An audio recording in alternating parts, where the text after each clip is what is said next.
Hi, welcome to HeyFunkyDrummer.com and another lesson on how to develop simple beats that you already know.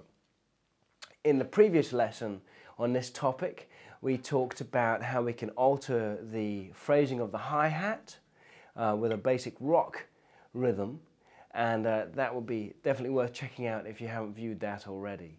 But today we're going to talk about how we can just vary the snare drum ever so slightly to create a whole new beat. So if we start with our basic rock rhythm once again and apply this concept of altering the snare drum part, you can then take that concept and apply it to more complex rhythms that you're, I'm sure, already familiar with. Okay, so here's our template rhythm, just 4/4 rock beat.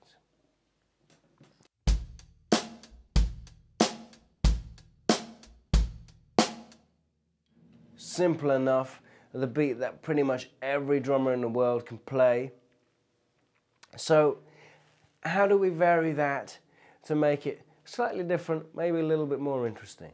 Well, let's look at the snare drum and let's bring the snare drum that falls on beat 2 forward, or rather backwards, a 16th note so that it falls just before beat 2. So we're anticipating that snare drum. So instead of 1, 2, we have 1 E and da.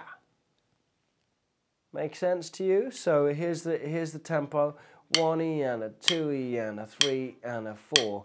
The first beat, ka, ka. The second version with the snare anticipated, ga, ga, ga, ga, ga, ga. So you can see that the snare drum is going to come slightly before its kind of more traditional backbeat setting. Okay, so if we do that just with our hands, this is how it will sound. The original version, first of all.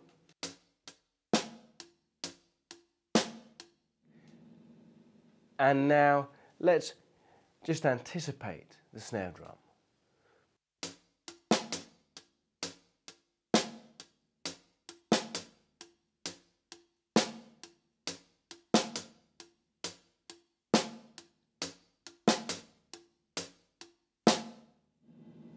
Cool. Kind of reminds me of the track Chameleon from the Headhunters' Herbie Hancock album, which if you're not familiar with it, check it out. It's a great groove and will also help you build up your knowledge of musical repertoire, knowledge of tunes and song form, as well as just collecting a beat. So remember, like I've said in some of the previous lessons, that music isn't made up just of rhythm alone, but also melody and harmony. And as a drummer who plays an accompanying instrument, it's really essential that you have some knowledge of what's going on around you, so that you can choose to play a particular beat or a particular fill or whatever it is with a good knowledge of kind of what is the kind of the prerequisite in the style of music that you're playing, and having an awareness of the musical environment you find yourself in.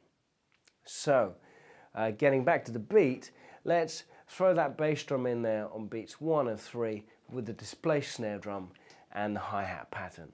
This should sound quite cool. Here we go.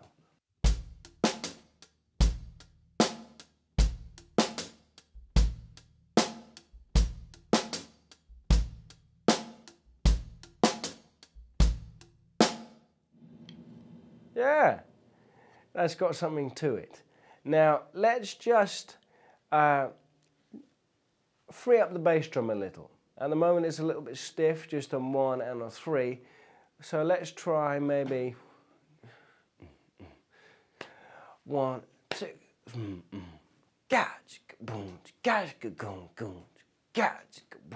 and 3,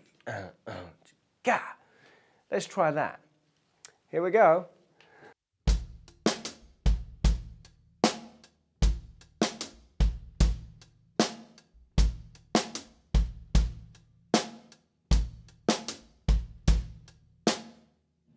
Yeah, I think that sounds a little bit cooler. And you can experiment with the bass drum, throw in some more syncopated things, playing the gaps a little bit more with the bass drum. And I'll give you an example of that at the end of the lesson.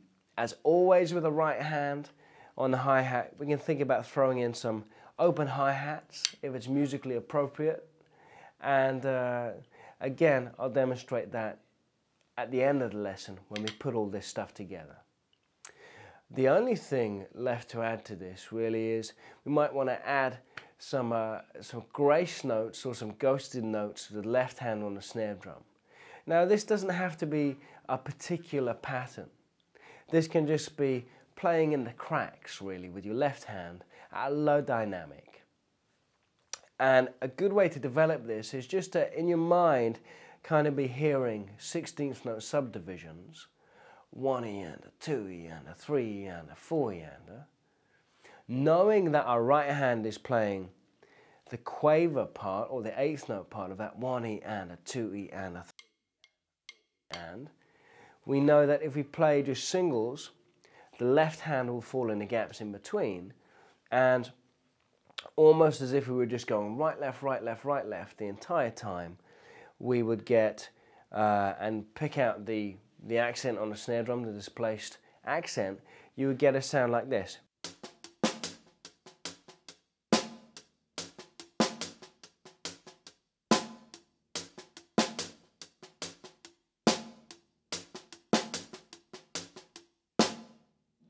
Okay, so let's add that with the bass drum and hear how it sounds. And remember that all of these things are, you know, if at first they're a little bit lumpy, you might just have to kind of keep stirring them up in your practice until they smooth out a little bit. So don't be too worried if you're not getting this stuff kind of straight away. Everything comes in time and you just need to cook it for a little bit longer. So here we go. Let's put all of those elements together, syncopate the bass drum a little bit, open the hi-hats, and play the snare drum with some ghosted notes. So this is a very kind of simple way of changing that very first rock beat into something completely different, a little bit more funky.